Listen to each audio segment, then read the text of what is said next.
message here. I'm not making it up.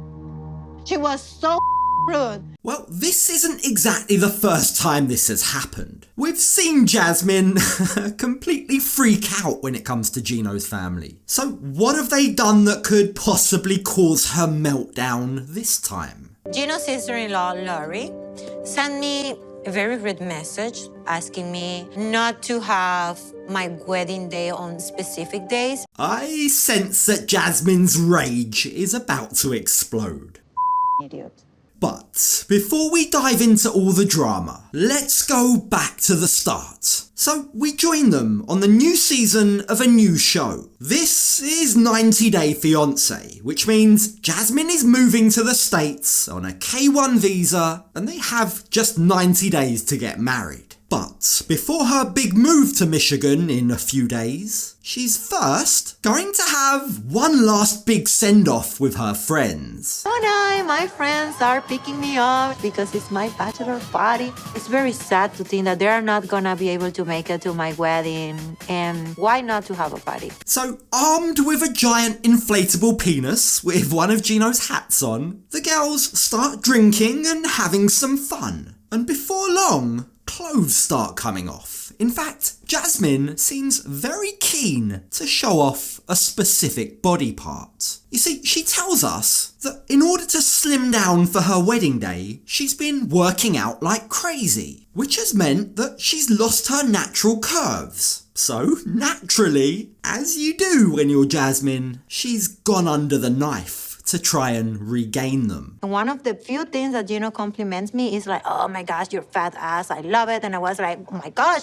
what am I gonna do? It's gone. So I got butt implants. Look, I find it really sad, the ease with which Jasmine turns to surgery. It's like she sees surgery as an easy, quick way to fix herself. But the truth is, most of her battles, most of her insecurities seem to be within. They're internal, not external. She's battling her own mind. And despite how she tries to claim that she's doing this for Gino, this is for her. Gino's stance is clear. He doesn't want her to have cosmetic procedures. He doesn't think she needs them. And you can only imagine that he's going to be even more disappointed when he learns how she's funded the operation. Gino no sabe que me operé el trasero. No. No se lo he dicho. Gino estaba dándome, o sea, como una mesada, pues, para mi vestido de boda. Yeah, it's not great, but it's pretty much in character for her, isn't it? She's using Gino's money he's been very clear he wants spent on a certain thing, as her own personal piggy bank. She's bought herself a new butt instead of a new wedding dress. She's completely unapologetic about it. She just assumes, she knows that Gino will just dish out more money. But the true extent of her insecurities becomes ever more apparent when she explains why she finds Gino so attractive.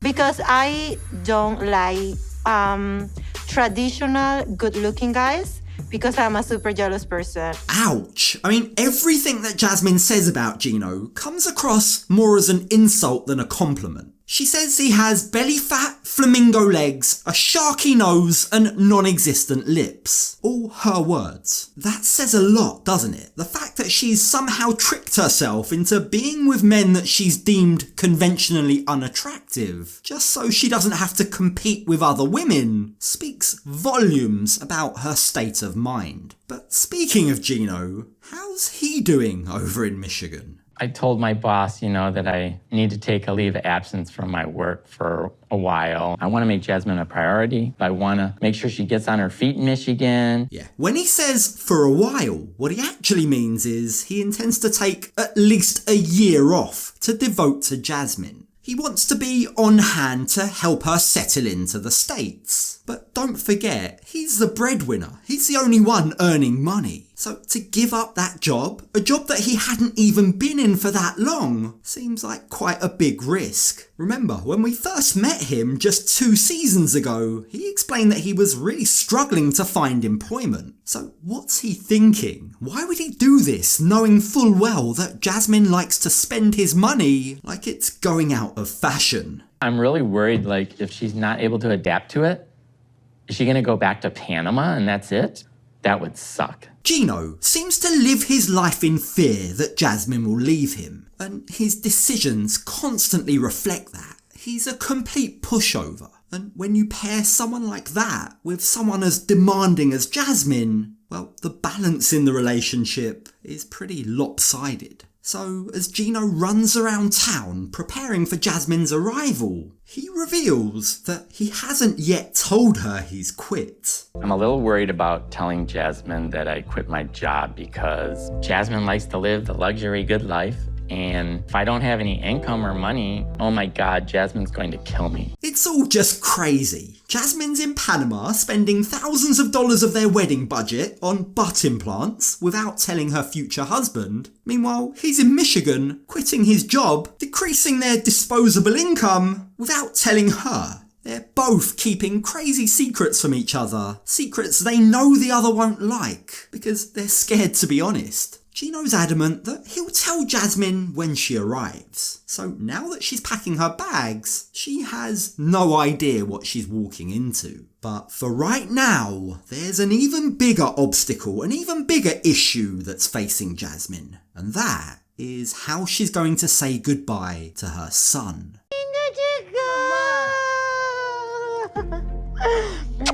¿Cómo le fue a mi bebé? Bien, mamá.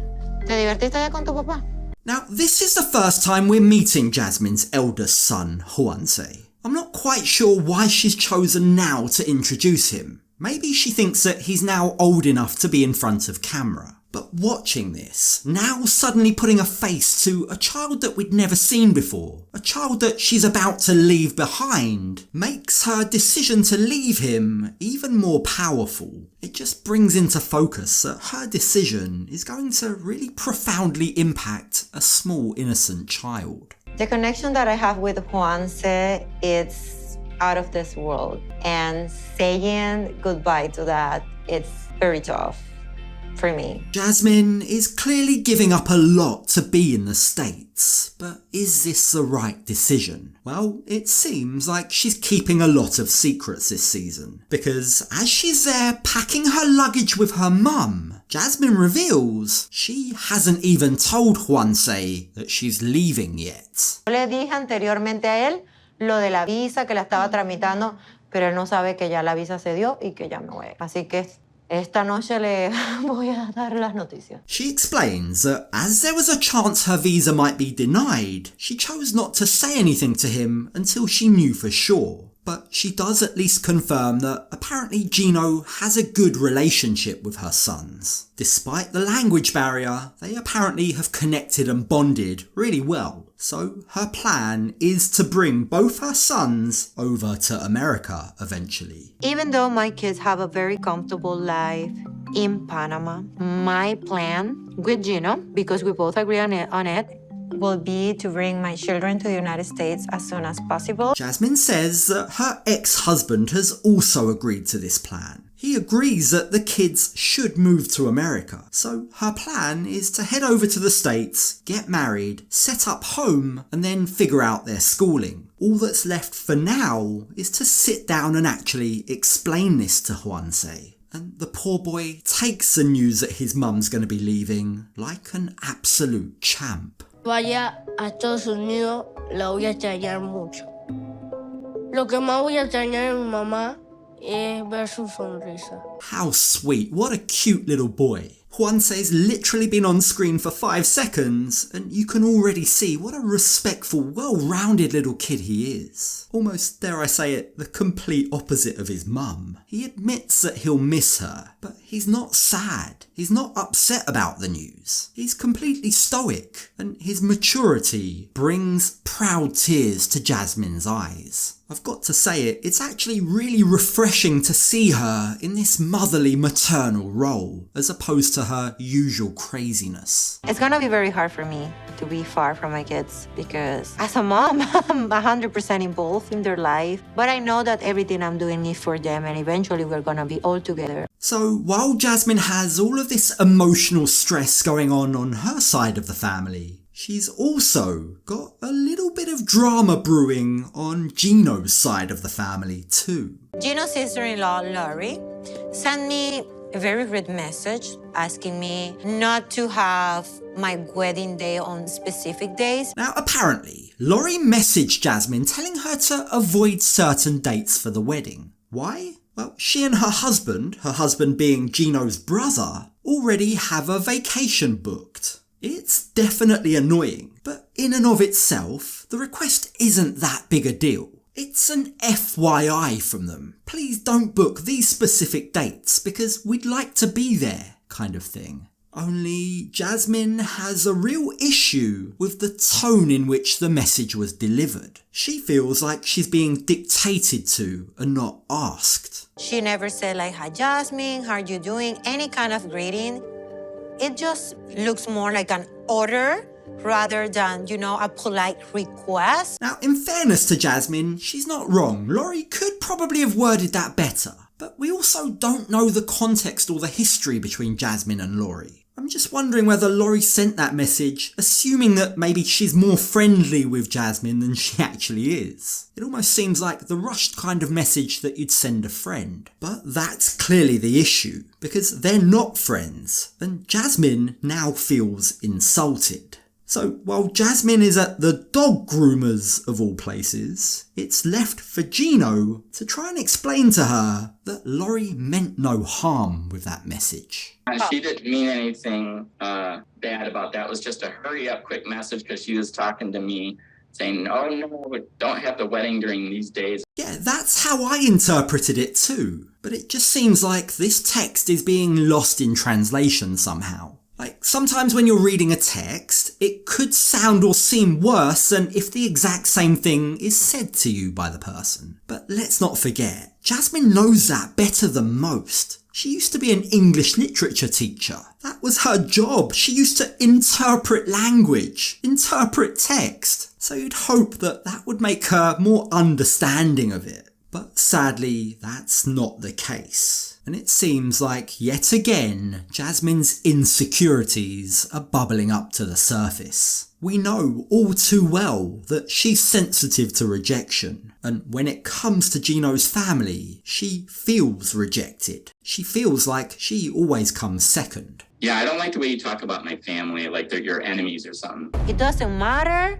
what I do or what I don't do. I'm always gonna be the bad guy when it comes to me and his family. There has to be a healthy middle ground here. Jasmine needs to stop assuming the worst of Gino's family. And Gino needs to find a better way, to try and assure her that his family aren't out to get her. It's obviously a sensitive topic for him. And Gino tries to tell Jasmine that this isn't that big a deal. Have some compassion. It's all one big misunderstanding. You're talking about compassion on these people because they're having a vacation in Florida. What about me that I'm living my whole life just to be with you? Jasmine seems to be forgetting that this is Gino's brother, his sister-in-law that we're talking about. It's insane that she's calling them these people as if they're nobodies. Of course he wants his brother to be at the wedding. It's not that big of an ask to be considerate with dates. And Gino is fed up. He's had enough of this conversation. So the conversation ends there. And when they hang up, it's clear that Jasmine is left in a very emotional state. I have the message here. I'm not making it up. She was so rude, and I have to be compassionate and move my wedding day according to her vacation. Jasmine is making a mountain out of a molehill here. She's just stirring up trouble for absolutely no reason. It's as if she wants drama with Gino's family. She wants them to fall out. She wants to isolate him. She wants Gino all to herself. And that just reminds me of why she says she likes Gino in the first place. Because of her own internal problems, her own jealousy. I don't like traditional good-looking guys because I'm a super jealous person. She doesn't want to share him with anyone else, even his own family. Look at the way he expresses himself. I have to be compassionate about his family where I'm living everything. I love him, my country, my kids. It's worrying how Jasmine hasn't even got to the States yet she's already resenting Gino for making her move. This relationship is tainted and tarnished with so many issues, but with this extra baggage, with Jasmine determined to now add another enemy into the mix, somehow this feels like it could all get even worse. God help us all if they do actually get married.